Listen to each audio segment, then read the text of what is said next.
How does a man with an extensive criminal background who is supposed to be under intense supervision disappear? Well, there's no shortage of blame. The parole board did not place adequate controls on him. The Premier needs to stop trying to blame Ottawa for every single thing. Look in the mirror. Rather than jail, he got bail to a halfway house. Legal experts say some of it's justified, but some of it's not. Randall Hopley served 6 years in prison for child abduction. He was released in 2018 and put under a court-ordered long-term supervision order.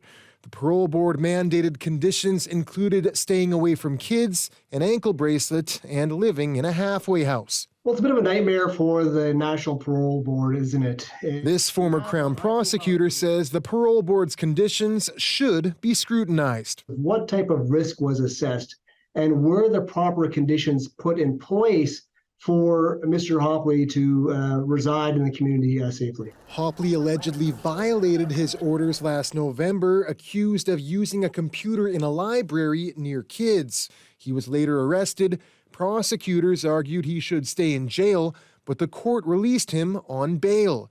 Politicians, including BC's Premier, have suggested impending bail reform legislation, or Bill C-48, could have kept him behind bars. But lawyers say that's not true.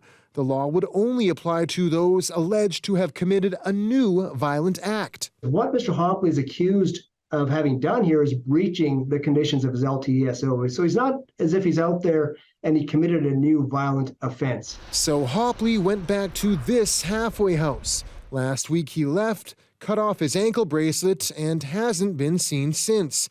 So people are asking, should workers here have kept a closer eye on him? Viewing the halfway house harshly, I think, is a bit premature. This former police officer says the federally funded halfway houses shouldn't bear blame. They are severely underfunded. They are understaffed by and large. They don't have the resources to provide the necessary supervision and rehabilitative programming. Resourcing challenges, these lawyers say, also extend to the parole board and correctional service, which were ultimately responsible for monitoring Hopley in the community. There's a huge HR issue happening out there. We see it in our hospitals. It's the same with corrections and the parole board. Do we have individuals who are properly trained to assess risk? A series of failures, igniting a Canada-wide search that's now in its 7th day. Jon Hernandez, CBC News, Vancouver.